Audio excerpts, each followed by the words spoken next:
Didn't miss a lot of time on Saturday against Virginia Tech, but had a difficult time shooting it. Just 1 for 5. Omier on the drive is going to scoop that one up and in. Norchad Omier really is the heart and soul. And for a young man who started out shooting the basketball so poorly in his first year, now over 40% from beyond the three-point arc. But he's made his biggest impact on the defensive end. Beekman will drive, scoop, and that'll rattle in. And Angel, of course, you know a lot about this. When you were playing at Florida State, it takes a while for your system to get picked up. That's one of the things that Tony Bennett has had to deal with is Norchad Omier gets an easy one. And guys like Elijah Gertrude, especially the first years here at UVA. Cleveland jumping in the paint and the kick here for Joseph. Slick feed in the lane for 2. Yeah, missed 10 games because of that ankle injury, so it hasn't been a big factor. Quick strike underneath. They got Groves free for 2, the 6'9 grad. And we will see if he does return tonight. That's a huge miss the way he's been playing. Here's Groves. Got a good look and knocked it down. They're calling it a 2-pointer. Of course, after Isaac McNeely knocked down the 4-point play. Shot clock is down to 6. McNeely. He drains the triple. Harris on the wing. Shot clock inside 10 again. McNeely to Harris. Groves won't wait. Yes. Another triple.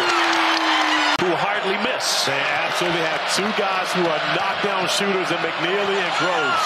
Pat shoved it up there, and the rebound by Dunn. Of the University of Virginia, and more importantly, glad to see that the University of Virginia on the forefront of advancement and diversity. Joseph with a pretty play. So looking for a hot hand. Joseph can be that guy. He was in the second half on Saturday. Packed on the baseline. Trying to spin free. Shot clock down to 4. And swished in by Norchad Omier. McNeely slamming on the brakes. Here's Murray. Another guy who can hit a 3-pointer. Shot clock at 3. McNeely. Yes. Not much is for the Hurricanes after a pretty quick start. Even with the feed and a slam by Dunn. That's when you can win, when you've got 3 guys you can depend on to give you offense. Meanwhile, Miami once again looking for consistency. Joseph blocked by Dunn. The top guy in the conference. The outlet for Dunn on the other side will lay it in. Talk about end-to-end. Turnover issues throughout this season. Virginia trying to score on a second turnover in a row. Shot clock inside 5. And the scoop shot by Beekman just kept on going. Another swat for Virginia.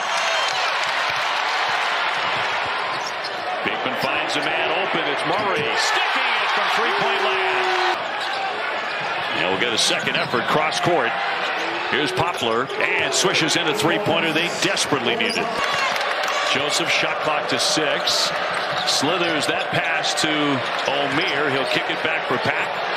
Shot clock down to 1 and swished in by Wooga Poplar.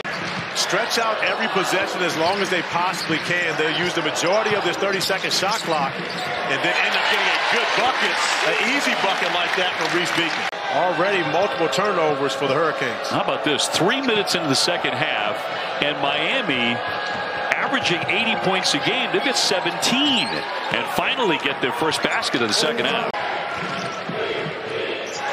31-19 and McNeely for Beekman. Once again inside for Minor. This time he will make the shot.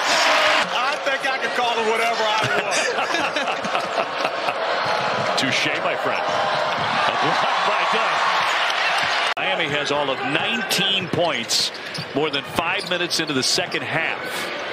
Beekman swishes it in from 3-point land. Virginia taking on Pitt right here.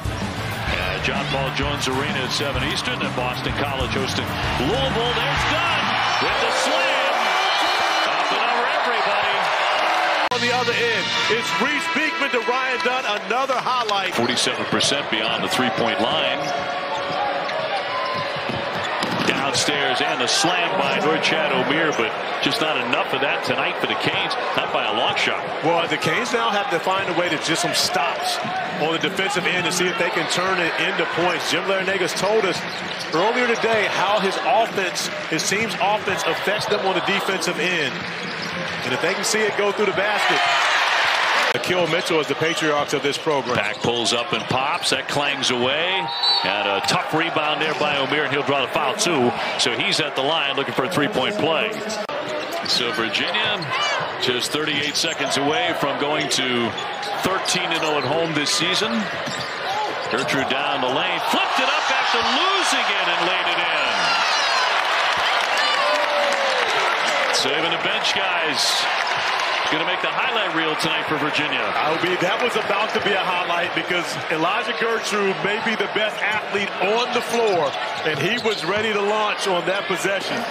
Going to be a force that has to be dealt with as Elijah Gertrude shows off what we may see on SportsCenter later. It was going to be a dunk. And yet did not get to 40 against Virginia, who locked them up as they do so many on this floor.